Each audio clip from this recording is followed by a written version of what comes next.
Hello friends, आप सभी का स्वागत है आपके अपने इस YouTube channel GK tricks with Sadiq में। दोस्तों, रेलवे एनटीपीसी और ग्रुप डी एग्ज़ाम में पूछे जाने वाले ऐसे मैथ्स के क्वेश्चन जो कि कई सारे कैंडिडेट जो है लॉन्ग टाइम्स या बेसिक से करने के चक्कर में कई अपना समय बर्बाद कर देते हैं, कहीं ज़्यादा समय बर्बाद कर देते हैं, लेकिन उन्हें यह नहीं पता होता है कि इनमें भी कुछ शॉर्ट ट्रिक्स होती है।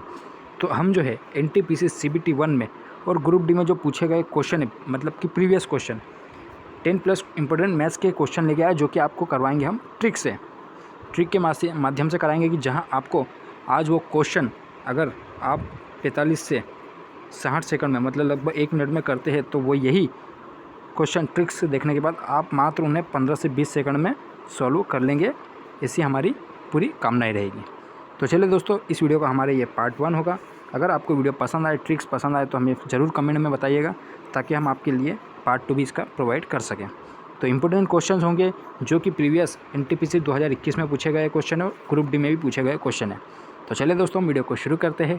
इससे पहले जो चैनल पर नए हैं, प्लीज़ चैनल को सब्सक्राइब जरूर कीजिएगा, बेल आइकन जरूर दबाइएगा रेलवे भर्ती बोर्ड की पल पल की अपडेट्स के लिए और इसी प्रकार की मैथ्स में ट्रिक्स पाने के लिए।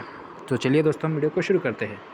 तो देखिए, इस सेशन का ट्रिकी मैथ्स का हमारा पहला क्वेश्चन कुछ इस प्रकार से है दोस्तों, कि यहाँ पर क्वेश्चन बोलता है कि किसी संख्या को 7 से भाग देने पर शेषफल 5 बचता है। कितना बचता है? 5। उसी संख्या को 2 से भाग देने पर शेषफल क्या होगा? तो यहाँ पर इस टाइप के अगर आपको क्वेश्चन दे दे, तो उसमें क्या करना है कि आपको 3 वैल्यू दी है। एक तो 7 दी है, एक 5 दी है और एक 2 दी है। तो जो आपकी फर्स्ट वैल्यू होगी, जैसा कि 7, जो 7 वैल्यू है, जो आपकी इनिशियल जो वैल्यू होगी फर्स्ट वाली, उसे आपको नेग्लिजिबल मान देना, मतलब कि वो आपकी संख्या है ही नहीं, उसको लेकर चलना ही नहीं है, उसको छोड़ देना। आपकी जो मेन संख्या होगी वो क्या होगी? एक 5 होगी और एक 2 होगी। तो यहाँ पर जो क्वेश्चन दिया है, किसी संख्या को 7 से भाग देने पर शेषफल 5 बचता है, ये हमारे लिए इंपॉर्टेंट है 5, क्योंकि 5 शेषफल बच रहा है। उसी संख्या को 2 से भाग देने पर शेषफल क्या होगा? तो देखिए, उसी संख्या मतलब कि जो आपका शेषफल बचा है वही आपकी संख्या हो जाएगी अगले के लिए। तो बस आपका 5 बचा था तो 5 लिखिए। अब उसी संख्या को, मतलब कि 5 को 2 से भाग देने पर शेषफल क्या बचेगा? तो 2 से जब भाग देंगे तो क्या होगा? 2 दूनी 4, 2 बार कट आएगा, ठीक है। 4 मतलब कि 4, 2 दूनी 4 मतलब 2 बार कट जाएगा। लास्ट आपका कितना बचा है? 1। तो आपका शेषफल कितना बच जाएगा? 1। तो ऑप्शन बी इसका सही आंसर हो जाएगा।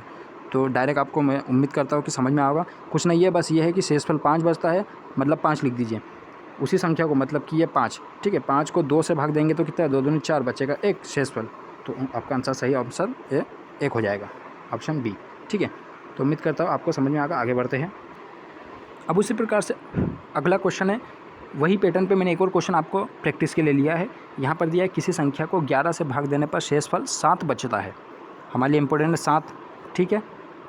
उसी संख्या के वर्ग को 5 से भाग देने पर शेषफल क्या बचेगा? मतलब कि उसी संख्या मतलब कि 7, जो शेषफल बचा है मतलब वही संख्या, उसके वर्ग मतलब कि 7 का वर्ग को 5 से भाग देंगे। ये 5 से भाग देंगे तो क्या बचेगा? मतलब कि आपका हो जाएगा 7 49 बटे 5। 7 का वर्ग 49, तो 5 से जब डिवाइड करेंगे तो कितना हो जाएगा? 45 हो जाएगा, मतलब परिणाम 45 9 बार डिवाइड होगा। लास्ट आपका बचेगा 4। 45 और 4 49, ठीक है। तो आपका 4 शेषफल बच गया, मतलब ऑप्शन डी इसका सही आंसर हो जाएगा, ऑप्शन डी। उम्मीद करता हूँ आपको समझ में आया होगा दोस्तों। अगला क्वेश्चन है हमारा दोस्तों, तीसरा क्वेश्चन। किसी पार्टी में 40 लोग शामिल हुए, उनमें से सभी ने अन्य एक दूसरे से हाथ मिलाया, तो बताइए पार्टी में कितने बार हाथ मिलाए गए? तो जब भी आपको इस टाइप का क्वेश्चन दे दे कि भाई 40 लोग मिले, 50 लोग मिले, 56 लोग मिले, 28 लोग मिले, कुछ भी मिले, तो कुछ नहीं करना, आपको जो संख्या दी है उसको लिख लीजिएगा और उससे कम एक लिख लीजिएगा, ठीक है। मतलब कि 40 लोग अगर दिए है तो 40 लिख दिया और उससे एक कम मतलब 39 लिख दिया और डिवाइडेड बाई 2 कर देंगे। जब आप डिवाइडेड बाई 2 कर दोगे, वो इसलिए क्योंकि 40 लोग हैं, 40 लोगों ने एक दूसरे से हाथ मिलाया, ठीक है, लेकिन उसमें से 39 बार ही मतलब मिलाए गए होंगे। क्यों? क्योंकि एक आदमी जो है स्वयं से तो हाथ नहीं मिलाएगा, इसलिए मतलब कि एक कम कर देंगे। तो बस 40 × 39 अपॉन में 2, मतलब 2 से डिवाइड कर देंगे तो कितना आएगा? 39 दूनी 78, मतलब कि 780। ऑप्शन डी इसका सही आंसर हो जाएगा, 780 बार हाथ मिलाए गए थे पार्टी में। अगला चौथा क्वेश्चन है हमारा दोस्तों, यदि 15 कार का क्रय मूल्य 10 कारों के विक्रय मूल्य के बराबर हो तो लाभ या हानि प्रतिशत ज्ञात कीजिए।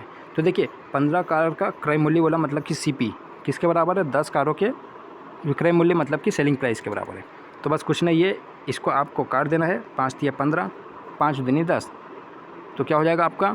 सी जो है अपॉन में आ जाता है, आपको जैसा पता है, और ऊपर क्या हो जाता है? एस माइनस सी या सी माइनस एस, जो भी आपको लिखना है, ठीक है। प्रतिशत निकालना है तो 100 का डिवाइड कर देंगे, डिवाइडेड बाई सी। ये आपको पता ही है, लेकिन हमें शॉर्ट ट्रिक कैसे करना है, बस आपको लिखना है 15 का क्रय मूल्य बराबर 10 का सेलिंग प्राइस, ठीक है, विक्रय मूल्य। तो बस कुछ नहीं है, दोनों का देख लीजिए, 5 दूनी 10, 5 तिया 15, इतना तो आपको करना ही होगा। बस सी की वैल्यू, मतलब कि सी की वैल्यू क्या है, सामने 2 है, तो बस 2 को डिवाइड कर दीजिएगा और दोनों का अंतर कितना हो जाएगा, 1। तो ऐसा मतलब आपको ये लिख लेना, 100 लगा देना, तो कितना हो जाएगा ये 50%। लेकिन यहाँ पर आप देखिएगा 50% जो है आपको लाभ हुआ या हानि हुआ, तो ये दोनों ऑप्शन है, तो हमें चेक करना होगा कि 50% हमें हानि हुई या लाभ हुआ। तो देखिए यहाँ पर मैंने जैसा कि आपको बताया है कि 3 सी था, ठीक है, और कितना था, 2 एस था, मतलब कि 3 कार। अगर हमें इसको कार्ड भी देंगे तो यहाँ पर ये रहेगा कि 3 कारों का क्रय मूल्य 2 कारों के विक्रय मूल्य के बराबर है। तो देखिए कार कितने में हमने 2 में ख़रीदी थी और बेचा कितने में, 3 में। तो यहाँ पर जो आपका सही आंसर हो जाएगा, मतलब कम में ख़रीदी थी 2 में और बेच रहे हैं हम कितने में, 3 में, तो बस आपका जो है लाभ हो जाएगा। तो 50% लाभ इसका सही आंसर हो जाएगा दोस्तों। अगला और हमारा 5वां क्वेश्चन है दोस्तों, एक संख्या 3 से बड़ी है लेकिन 8 से कम है, इसके साथ ही यह 6 से बड़ी है लेकिन 10 से छोटी है, तो वह संख्या कौन सी होगी। देखिए बहुत इंपॉर्टेंट क्वेश्चन है, कई सारे कैंडिडेट इसमें कन्फ्यूजन हो जाते हैं, लेकिन आपको हम बताएंगे ट्रिक्स कि आपको इसमें कन्फ्यूजन नहीं होना, और सिर्फ आपका जो है 2 से 4 क्वेश्चन में, 2 से 4 सेकंड में आपका ये क्वेश्चन हल हो जाएगा। तो देखिए यहाँ पर क्या दे रहा है कि 3 से बड़ी लेकिन 8 से छोटी, तो जब 3 से बड़ी और 8 से छोटी मतलब कि दोनों ही वैल्यू जब दे रखी है, तो इन दोनों को हमें कंसिडर नहीं करना है, इन दोनों के बीच की संख्या, जैसे 4 लेना है, 5 लेना है, 6 लेना है और 7 को लेना है। 3 और 8 को हमने छोड़ दिया है। उसी के बाद अगला टर्म्स क्या दिया है, इसके साथ ही यह 6 से बड़ी लेकिन 10 से कम है, तो 6 और 10 को भी हम काट देंगे, तो कितना हो जाएगा, 7 को लेना है, 8 को लेना है, 9 को लेना है, बस। अब इनमें देख लीजिए कॉमन क्या है, तो 4 तो है ही नहीं, 5 भी नहीं है, 6 भी नहीं है, तो 7 आपका कॉमन है, तो 7 इसका सही आंसर हो जाएगा। मतलब कि वो संख्या कौन सी हो जाएगी, ऑप्शन सी 7। उम्मीद करता हूँ आपको समझ में आया होगा दोस्तों। इसी टाइप के क्वेश्चन रीजनिंग में भी पूछ लिए जाते हैं, कैलेंडर वगैरह में, कि जैसे रामू का जन्म उसको याद है कि 22 फरवरी से 27 फरवरी के बीच में हुआ, लेकिन उसकी माँ को याद है कि 23 से 26 के बीच में होता, कौन सी मतलब तारीख को इसका हुआ। इस टाइप से क्वेश्चन पूछ ले जाते हैं, तो ऐसे ही क्वेश्चन होते हैं। आगे बढ़ते हैं। आज का हमारा अगला और 6वां प्रश्न है, 3 बसों की चालों का अनुपात 5:6:10 है, उनमें से प्रत्येक बस द्वारा समान दूरी तय करने में लिए गए समय का अनुपात होता है। तो देखिए उन तीनों का अनुपात क्या होगा कि जो चाल अगर ज़्यादा होगी तो वहाँ पर समय हमें कम लगेगा, लेकिन वहीं पर अगर चाल अगर कम होगी तो हमें समय ज़्यादा लगेगा। ये इन्वर्सली प्रोपोर्शनल होता है।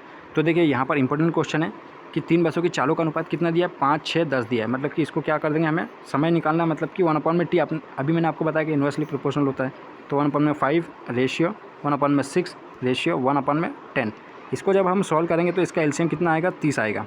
तो देखिए कितना हो जाएगा, 5×6 = 30, 6×5 = 30 और इसका हो जाएगा 10×3 = 30। तो देखिए 6×5=3 आपका आंसर आया, लेकिन यहाँ पर 6×5=3 आपका जो है ऑप्शन में नहीं है, तो क्या करेंगे, हम इसका दुगना कर देंगे। तो देखिए 6 दूनी 12, 6 और 6 दूनी 12 होगा, 2×5 = 10 हो गया और 2 तिया 6, तो 12, 10, 6 आपका किसी में है, तो 12, 10, 6 आपका जो है ऑप्शन डी सही आंसर होगा। तो देखिए घबराने की ज़रूरत नहीं, अगर ऑप्शन आपको नहीं दिखाई दे तो आप उसका मल्टीप्लाई करके फैक्टर निकाल सकते हैं, कि जैसे यहाँ पर हमने 2 का गुणा किया, हो सकता है आपको एग्ज़ाम में 3 का गुणा करके मतलब कि ऑप्शन दे दिया जाए, तो इसी प्रकार से आप चेक कर सकते हैं। आगे बढ़ते हैं दोस्तों। देखिए दोस्तों आज का हमारा 7वां और इम्पोर्टेंट क्वेश्चन है, ये एनटीपीसी में पूछा गया क्वेश्चन है दोस्तों। अभी जो 2021 में एनटीपीसी हुआ था उसमें क्वेश्चन पूछा गया था और उसी से हमने क्वेश्चन निकाला है। यदि 1216 माइनस, ये क्या आपका माइनस का चिन्ह है, 32D बराबर डी है, जो 8 से विभाज्य है, तो D का मान ज्ञात करें। तो देखिए इसके लिए आपको जो है 8 का विभाज्य, मतलब कि 8 का जो भागित नियम होता है वो याद होना ज़रूरी है, और अगर नहीं भी याद हो तो कोई दिक्कत नहीं, आप डायरेक्ट भी कर सकते हैं, लेकिन आपको यहाँ पर ऑप्शन रख के देखना पड़ेगा। लेकिन वहीं पर अगर आपको 8 का नियम, 8 के भागित वाला नियम याद रहेगा तो आप डायरेक्ट इसको क्वेश्चन को कर सकते हैं। तो देखिए यहाँ पर ये जो डी दिया हुआ है आपको, इस पर इसको छोड़ दीजिएगा, क्योंकि इसका कोई हमें मतलब नहीं है। आपका जो है यहाँ आंसर यहाँ का डी का पूछा है, सिंगल डी का पूछा है। तो देखिए यहाँ पर आपको क्या करना होगा, यहाँ पर आपको कुछ नहीं है, अगर आपको 32D दिया है, मतलब आपको 8 का नियम याद है, तो देखिए 8 का नियम क्या करता है कि इकाई, दहाई और सैकड़ा, ये जो तीनों मतलब कि जो स्थान होते हैं तो 8 से डिवाइड होना चाहिए। तो देखिए 32 तो आपका डिवाइड है, ठीक है, 32 आपका 8 से डिवाइड है, लेकिन वहीं पर अगर 2 रखेंगे तो 2 डिवाइड नहीं होगा, 4 रखेंगे तो 8 से डिवाइड नहीं होगा, 6 रखेंगे तो भी 8 से डिवाइड नहीं होगा, लेकिन यहाँ हम डायरेक्ट 8 रखेंगे तो जो है आपका 8 से डिवाइड हो जाएगा, मतलब कि आपका 32 8, या अगर आप रखेंगे तो डायरेक्ट 8 से डिवाइड हो जाएगा, 8 चौक 32 और 8 एकम 8। तो उम्मीद करते हैं आपको समझ में आ गया। तो यहाँ पर आपका डी जो है, डी की वैल्यू 8 पुट कर देना, डायरेक्ट आपका आंसर हो जाएगा। आगे बढ़ते हैं दोस्तों। अब उसी प्रकार से दोस्तों अगला क्वेश्चन है हमारा 8वां। यदि आपको वीडियो पसंद आए तो दोस्तों प्लीज़ दोस्तों के साथ शेयर ज़रूर कीजिएगा, लाइक ज़रूर कीजिएगा, कमेंट ज़रूर कीजिएगा और चैनल को सब्सक्राइब जरूर कीजिएगा। तो चलिए दोस्तों अगला हमारा 8वां प्रश्न देख लेते हैं कि प्रश्न दिया है कि 7 अंकों वाली संख्या 6, 7, 8, 4, 3, A, 2 11 से विभाज्य है, जहाँ A एक अंक वाली पूर्ण संख्या है तो A का मान ज्ञात कीजिए। तो देखिए यहाँ पर जैसा मैंने पिछले क्वेश्चन आपको कराया तो 8 का नियम लग रहा था, यहाँ पर आपका 11 का नियम याद होना आपको ज़रूरी है। तो जितने भी जैसे आपको 2 का, 3 का, 4 का, 5 का, 6 का, 7 का, 8 का और 11 का जितने भी नियम है और 9 का नियम है वो आपको याद होना ज़रूरी है, आप इनको ज़रूर देख लीजिएगा।